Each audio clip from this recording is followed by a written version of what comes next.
అర్థమవుతుంది sir sir YCP వాళ్ళు react అవుతారండి తిరిగి ద్వారంపూడి అవుతాడా లేదా పేర్నాని అవుతాడా తెలియదు కానీ సార్ సరే బంగ్లాదేశ్లో నరకం అనిపిస్తున్న హిందువులు ఈ ఇస్కాన్ చిన్మయి అరెస్ట్ వైపు కూడా పెద్ద ఎత్తున దుమారం రేగుతున్న నేపథ్యం ఏంటి అసలు బంగ్లాదేశ్లో ఏం జరుగుతుంది?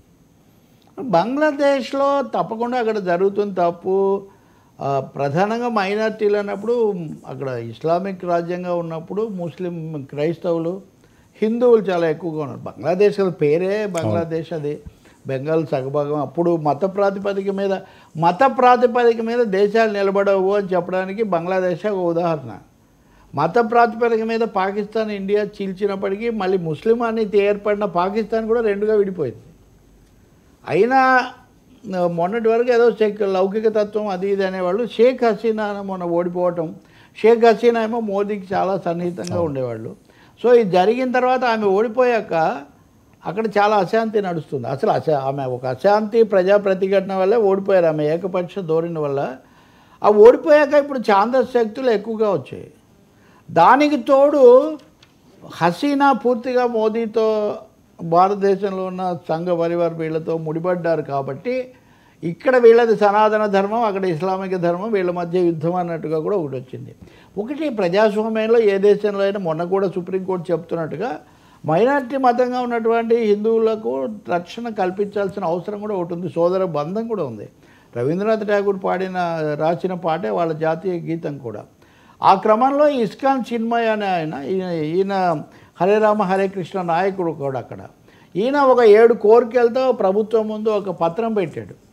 ఇప్పుడున్నటువంటి యూనస్, ప్రపంచ బ్యాంకు మాజీ అధికారి మహమ్మద్ యూనస్, ఆ ప్రభుత్వం మీద ఆయన తీవ్రమైనటువంటి విమర్శలు చేశాడు. అది కూడా పెట్టాడు. ఇప్పుడు అక్కడ హిందూ దేవాలయాలు వీటన్నిటి మీద దాడులు జరుగుతున్నాయి. అసలు అదే కదా మొన్న పవన్ కళ్యాణ్, మీరు పాలస్తీనాను ఖండిస్తారు, బంగ్లాదేశ్లో జరిగితే ఖండించరా అంటే, సార్ పాలస్తీనాలో జరిగేది మారణహోమం, బంగ్లాదేశ్లో జరిగేది స్థానికంగా వాళ్ళ మధ్య జరుగుతున్నటువంటి ఘర్షణ, ఉద్రిక్తత. దాన్ని తప్పకుండా పరిష్కారం చేయాలి. దానికి అవసరమైనటువంటి జోక్యం కూడా ఉండాలి. ఇప్పుడు ఆ మాటకు వస్తే మమతా బెనర్జీ కూడా, బెంగాల్ ముఖ్యమంత్రి, ఈ విషయంలో నేను పూర్తిగా మోదీ ప్రభుత్వంతో ఉన్నానని ప్రకటించారు. ఈ విషయంలో అంటే బెంగాల్కు వేరే ఇంట్రెస్ట్ ఎక్కువ కదా బంగ్లాదేశ్ అంటే. నేను పూర్తిగా మోదీతో ఉన్నాను. మొత్తం భారతదేశంలో ఉన్న రాజకీయ పక్షాలు, మీడియా అందరూ కూడా ఇవి సరికాదనే చెప్తున్నారు. కానీ అదే సమయం ఈయన పెట్టిన సంస్థ పేరు కూడా సనాతన something like that. Okay. So Bangladesh పరిస్థితులకు అనుగుణంగా వ్యవహరించాలి తప్ప ఇండియాలో ఉన్న హిందుత్వ సనాతనత్వం అక్కడ ఏదో మనం ఏ దేశ పరిస్థితులు వాళ్ళు పరిష్కరించుకోవాల్సిందే. శాంతి భద్రతలు కావాలి. యూనస్ అసలు రాజీనామా చేయించాలనే దాకా వీళ్ళు వెళ్తున్నారు.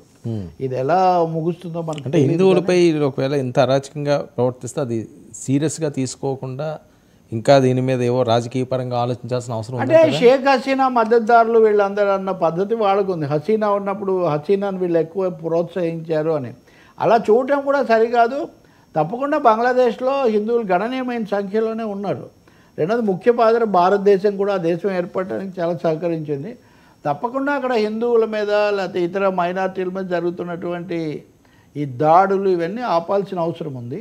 చిన్మయ కృష్ణ అరెస్ట్ అన్నది ఒక ముఖ్యమైన అంశంగా మారింది. ఇది ఒక టర్నింగ్ పాయింట్ లాగా ఉంది.